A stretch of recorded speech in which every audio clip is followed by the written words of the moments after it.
పేరు రవణమ్మ. మరి కూటమి ప్రభుత్వం వచ్చి సంవత్సరం అవుతుంది కదా, ఈ సంవత్సరం వరకు పరిపాలన అనేది ఎలా అనిపించింది? బాగుంది. మీరేమో బాగుంది అని అంటున్నారు, మరి జగన్ గారు ఏమో ఈ ప్రభుత్వం ఏమీ చేయట్లేదు, చంద్రబాబు నాయుడు గారు ప్రజలు మోసం చేస్తున్నారని చెప్పి అంటున్నారు కదా. అట్టగా ఏం లేదు, బాగానే చేస్తున్నారు చంద్రబాబు నాయుడు గారు, బాగానే చేస్తున్నారు. లోకేష్ బాబు గారు కూడా బాగానే చేస్తున్నారు. అందరూ బాగానే, ఈ ప్రభుత్వం వచ్చిన కంటే బాగుంది. పరిపాలన అయితే బాగుంది, మాకు నచ్చింది. మరి లోకేష్ గారిని మీ నియోజకవర్గంలో గెలిపించుకున్నారు కదా, ఆయన పనితీరు ఎలా అనిపిస్తుంది? బాగుంది, ఆయన పనితీరు అన్నీ బాగానే ఉన్నాయి, ఏం లోటు లేకుండా చూసుకుంటున్నారు లోకేష్ బాబు గారు. మరి పట్టాలు లేని వాళ్ళకి పట్టాలు ఇవ్వడం కానివ్వండి, ఎలా అనిపిస్తుందమ్మా? బాగానే చూస్తున్నారు. పట్టాలు లేని వాళ్ళకి పట్టాలు ఇస్తున్నారు. ఏదైనా అవసరమైన ఆపదైనా సరే ఆయన చూస్తున్నారు, బాగానే చూస్తున్నారు లోకేష్ గారు. తల్లికి వందనం పడిందమ్మా? పడింది. ఎంతమంది అమ్మ పిల్లలు? 2 అబ్బాయిలు. 2 అబ్బాయిలకి పడింది. మరి చంద్రబాబు నాయుడు గారు చెప్పిన మాట మీద నిలబడి వేసి చూపించారా? చూపించారు. ఆయన లెక్క ప్రకారంగా ఆయన మాట మీద నిలబడ్డారు, చూపించారు కూడా. పింఛన్లు గతంలో జగన్ గారు ఉన్నప్పుడు ఎలా వచ్చాయి? జగన్ కన్నా ఇప్పుడు 7 రెట్లు పర్వాలే, పరిపాలన పర్వాలే. జగన్ కన్నా ఈ ప్రభుత్వం పర్లే. చంద్రబాబు నాయుడు గారు మరి 4,000 ఇస్తున్నారు కదా, 1000 రూపాయలు అమాంతంగా పెంచి, పర్లేదు అంతే. మాట మా ప్రకారంగా ఆయన నిలబెట్టుకున్నారు అంతే. మరి జగన్ గారు ఏమంటున్నారంటే ఈ ప్రభుత్వం అసలు ఏమీ చేయట్లేదు, ఇస్తానన్న ప్రతి పథకంలోనూ విఫలమైపోయారు అని చెప్పి అంటున్నారు. అట్టాగేం లేదు, ఆయన లెక్కపరంగా ఏం చేస్తున్నారో అలాగే జరుగుతుంది, కానీ ఏమి చేయలేదు ఆయన మాట మాత్రం అబద్ధం. మరి మన రాష్ట్రం ఇన్ని తప్పుల్లో ఉన్న చంద్రబాబు నాయుడు గారు ఇస్తానన్న ప్రతి పథకం కూడా ఒక్కొక్కటి చేసుకుంటూ వస్తున్నారు కదా, ఎలా అనిపిస్తుంది? బాగానే ఉంది, అలా ఆయన చెప్పిన ప్రకారం ఒక్కొక్కటి బాగానే చేస్తున్నారు. రోడ్ల పరంగా చూసుకుంటే మరి ఈ ప్రభుత్వం వచ్చిన తర్వాత ఎలా ఉందమ్మా? రోడ్ల పరంగా చూసుకుంటే ఈ ప్రభుత్వం వచ్చిన తర్వాత ఎలా ఉంది? బాగానే ఉంది. రోడ్లు అక్కడ అప్పుడు జగన్ ప్రభుత్వంలో ఉన్నప్పుడు ఎక్కడెక్కడ గతగలగా బండి వెళ్ళాలన్నా కారు వెళ్ళాలన్నా అంత గతగలగా ఉండేది. ఈ ప్రభుత్వం వచ్చి బాగానే చేస్తున్నారు. రీసెంట్గా మనం చూసుకుంటే చంద్రబాబు నాయుడు గారు ఒక చెప్పులు కుట్టుకున్న ఆయన ఇంటికి వెళ్ళి ఆయన సమస్యలు తెలుసుకొని ఆయనతో మాట్లాడి నీ సమస్యలు తీరుస్తానని చెప్పి ఒక భరోసా ఇచ్చి వచ్చారు కదమ్మా, ఎలా అనిపిస్తుంది? ఆయన మాట మీద నిలబెడతారు, ఆయన చేస్తారు, ఏదైనా అనుకుంటే మాత్రం చేస్తారు. గతంలో ఇలాగ ప్రజల్లోకి వెళ్ళి ప్రజల సమస్యలు తెలుసుకునే సీఎంని ఎవరినైనా చూసారా? లేదు. ఈయనే చూసాం, చంద్రబాబు నాయుడు గారినే చూసాం, ఇంకా ఎవరిని చూడలే. అది అభివృద్ధి పరంగా చూసుకుంటే అమరావతి కానివ్వండి, మన ఏపీ కానివ్వండి, ఈ ప్రభుత్వం ద్వారా రాబోయే రోజుల్లో ఎలా ఉండబోతుంది అనుకుంటున్నారు? ఇక్కడే బాగుండిద్ది, ఈ ప్రభుత్వం బాగుండిద్ది, ఈ పాలన బాగుండిద్ది అంతే. ఇంకెవరు వచ్చినా సరే అనవసరం.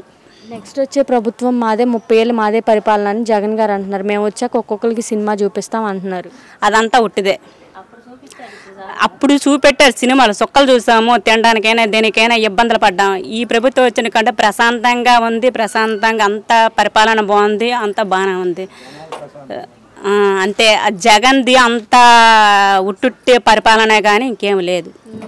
ప్రజలకు ఏ కష్టం రాకుండా చూసుకున్నా అన్నాడు. అంతా ఉట్టిదే, డబ్బులు ప్రజలకి మప్పించడం తప్ప, ప్రజలకి డబ్బులు ఆశ చూపెట్టి ఇచ్చేయడం తప్ప ఇంకేం లేదంట. కూటమి ప్రభుత్వం వచ్చి మరి సంవత్సరం అవుతుంది కదండి, ఈ సంవత్సరం వరకు పరిపాలన అనేది చూసుకుంటే ఎలా అనిపిస్తుంది? పరిపాలన బ్రహ్మాండంగా ఉందమ్మా.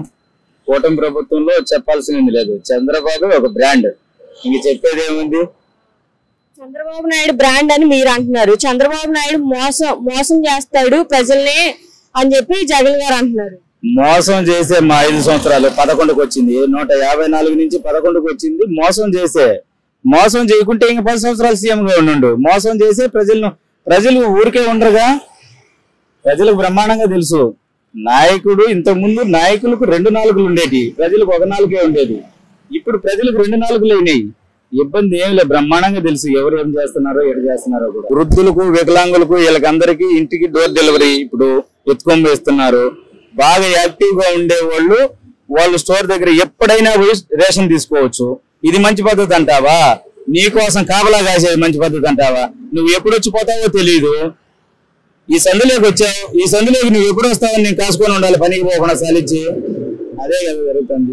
రీసెంట్ గా కూడా మనం చూసుకుంటే చెప్పులు కుట్టుకున్న ఆయన ఇంటికి చంద్రబాబు నాయుడు గారు వెళ్ళారు కదా అండి, ఆయన పక్కన కూర్చోబెట్టుకొని వాళ్ళ ఇంటి వరకు తీసుకొని వెళ్ళి మరి ఆయన సమస్యలు తెలుసుకొని స్వయంగా ఒక సీఎం అక్కడి వరకు వెళ్ళి సామాన్య ప్రజలు సమస్యలు తీర్చడం అనేది ఎలా అనిపిస్తుంది? సామాన్య ప్రజలు సమస్యలు తీర్చడం కంటే వేరొకటి ఏముంటుందమ్మా? ఒక సీఎం వ్యక్తి ఒక నిరుపేద ఇంటికి వెళ్ళి, ఒక చెప్పులు కుట్టుకునే అతని ఇంటికి వెళ్ళి ఈ రోజు అతని సమస్య తీర్చినాడంటే గ్రేటే కదమ్మా. ఏ సీఎం అన్నా చేశాడు ఆ విధంగా? ఇంతకు ముందు నువ్వు గతంలో ఎప్పుడన్నా చేసినావా ఆ విధంగా? నువ్వు చేయలేవు కాబట్టి ఈ పక్క చేసేటప్పుడు నీకు ఈర్ష్య. ఏదో ఒక విధంగా నేను ఆంధ్ర రాష్ట్రంలో నేను సీఎం కావాలా, నా కేసులన్నీ మాఫీ అయిపోవాలా, నేను జనాలు నెత్తిన కాళ్ళు పెట్టి తొక్కాలా అని నీ ద్వారా నువ్వు అనుకున్నావు. ఆ జనాలే నీ నెత్తిన కాళ్ళు పెట్టి తొక్కినారు ఈ రోజు. అప్పటికి నీకు బుద్ధి మారలా.